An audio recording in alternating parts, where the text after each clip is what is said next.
mindfulness seperti yang disebut-sebut sama Kobe Bryant itu. Katanya si Philip Douglas Jensen ini memperkenalkan kesadaran diri atau mindfulness itu apa itu, Pak?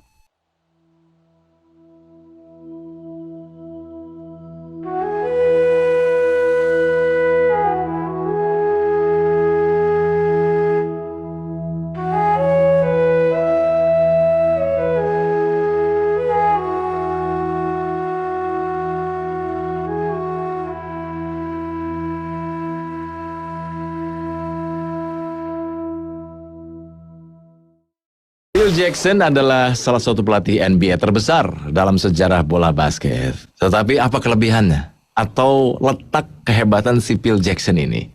Ternyata bukan karena kehebatan strateginya tuh yang membuat Phil menjadi yang terbaik.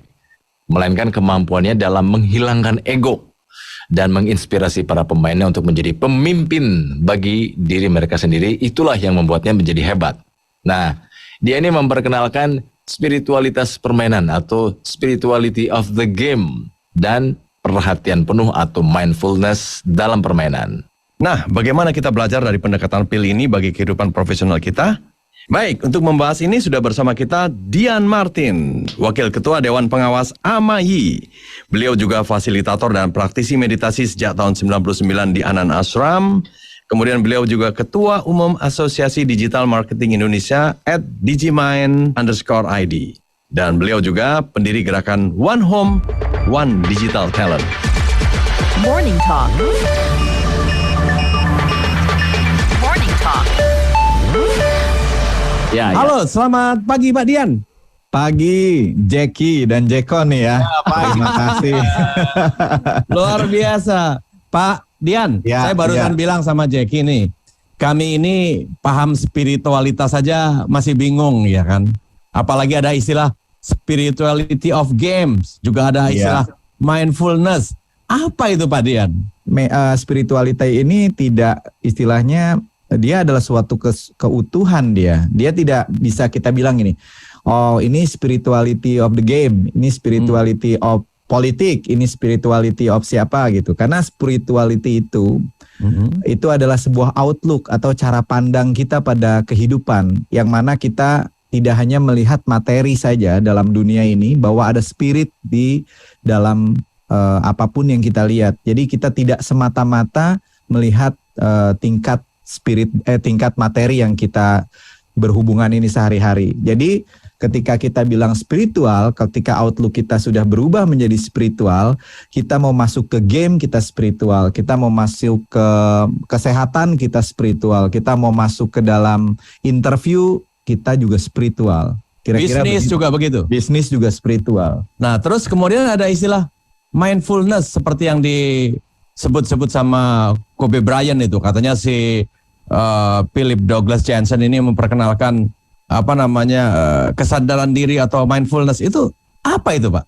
Nah ini menarik, tadi kan sempat kita diskusi sedikit ya Jack ya, bahwasanya tentang Kobe Bryant ini menarik, dia mengatakan tentang spirituality-nya of the game, ya oke, juga tentang mindfulness. Yang menarik adalah di situ diceritakan mengenai ego ya tadi ya. Di situ ego sebagai, kita kan kalau pemain hebat pengennya semuanya itu dari kita misalnya ya. Segala sesuatu itu semuanya dari kita melupakan peran daripada tim member kita. Semuanya harus kita saja. Dan menariknya adalah ketika seseorang mampu untuk melampaui egonya, dia mampu melihat ya itu tadi spirit di setiap tim membernya dia, maka terjadilah cara pandang baru. Dia tidak merasa dirinya sebagai satu-satunya yang utama. Itu tadi mengenai spirituality yang diterapkan dalam gamenya, sehingga penerapan spirituality dalam keseharian adalah dia juga bekerja sama dengan tim. Itu spirituality, karena dia melihat spirit dalam setiap jiwa. Nah terus yang kemudian adalah mindfulness. Nah ini menarik, di dalam yoga itu ada 8 bagian yoga, di mana di dalamnya ada sebenarnya istilah yang dekat dengan mindfulness ini. Mindfulness itu bermanfaat tentunya. Mindfulness tuh dekatnya itu ke dalam bagian yoga ini disebutnya dharana nih. Dharana atau bahasa kita konsentrasi. Nah konsentrasi itu kayak gimana? Guru saya menjelaskan bahwa seperti kita lagi naik mobil pertama kali saya membawa mobil misalnya. Jadi waktu saya bawa mobil, saya tuh konsentrasi. Pokoknya jangan ada yang berisik gitu kan. Jangan ada yang ganggu. Saya fokus dengan segala sesuatu yang terjadi. Entah pikiran yang datang atau apa, saya fokus. Kalau saya pikirannya pergi ke tempat yang lain, saya memikirkan hal lain, saya paksa balik ke dalam perhatian saya yang satu hal tersebut. Jadi kita membatasi perhatian kita pada satu hal. Membantu sekali dalam proses kita menjadi fokus, menjadi konsen terhadap sesuatu yang kita ingin perhatikan. Seperti tadi Jack bilang ke saya bahwa sekarang tuh yang mahal perhatian gitu ya. Nah itu juga memang membantu membuat kita fokus terhadap apa yang kita lakukan, konsentrasi yang kita lakukan.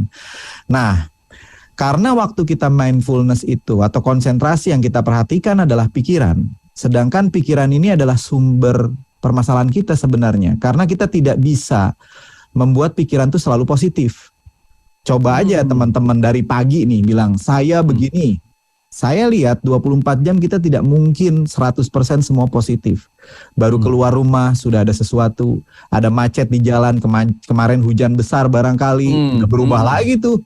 Ya coba bilang untuk positif kepada orang yang baru saja kehilangan putranya misalnya. Atau pikir positif terhadap satu kejadian yang apa. Jadi yang tepat adalah melihat sesuatu secara utuh. Nah, kalau misalnya si pikiran ini terus-menerus kita fokus kepada pikiran, yang ada adalah kita akan fokus juga terhadap hal-hal negatif yang terjadi. Dalam tradisi yoga itu ada yang namanya setelah konsentrasi itu ada bagian lain namanya meditasi, bahasa Sanskritnya adalah Dhyan, bahasa Cinanya adalah Chan, bahasa Jepangnya adalah Zen. Nah bedanya apa? Meditasi itu bukan memperhatikan pikiran. Meditasi itu adalah melampaui pikiran atau bahkan ya no mind sebutannya. Karena di Indonesia kita kadang tidak punya kata yang bisa menunjukkan situasi tentang pikiran kita gini, Jack. Yang namanya pikiran itu kalau orang-orang ya saya pikir mau jam begitu atau saya pikir saya lagi mau pergi ke satu tempat, itu disebut pikiran semua. Pikiran ini ada yang namanya thought, ada yang namanya pikiran. Jadi thought itu adalah sesuatu yang muncul, misalnya seseorang melihat sesuatu, lagi jalan-jalan, lihat ada jam yang bagus atau ada tas yang bagus, wah tasnya bagus, wah jamnya bagus, itu namanya thought tuh. Tapi kemudian kalau kita udah mulai nambah thought kedua, harganya berapa ya? Terus kemudian mulai timbul keinginan, nah itu udah jadi mind. Sesuatu yang sangat luas, dia lebih kuat daripada thought. Dia bisa mempengaruhi tingkah laku kita. Tetapi ketika masih berupa thought, dia itu tidak memiliki kekuatan seperti itu. Contoh, ada seorang yang sudah punya relasi, sudah punya pasangan. Dia melihat misalnya yang perempuan lihat seorang pria, wah ganteng ya, titik. Tapi kalau dia udah nambah, itu alamatnya di mana, nomornya apa, dan terjadilah man. Oh gitu. Nah, itu setiap hari itu berarti puluhan, ratusan, ribuan thought ya?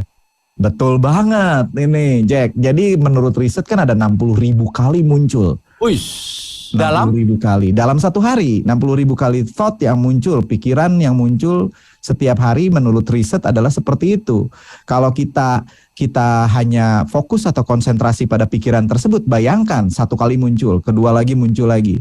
Dengan meditasi kita melampaui. Dalam satu hari 60 thought, terus kemudian memfilter thought ini dengan meditasi. Apakah ada cara meditasi yang paling sederhana yang bisa dilakukan gitu? Meditasi yang paling sederhana, ini kelihatannya mirip, tetapi bisa dilakukan oleh siapapun karena ini aman sekali. Jadi kita akan memilih awal-awalnya barangkali kita perlu membatasi diri dari trigger-trigger di luar.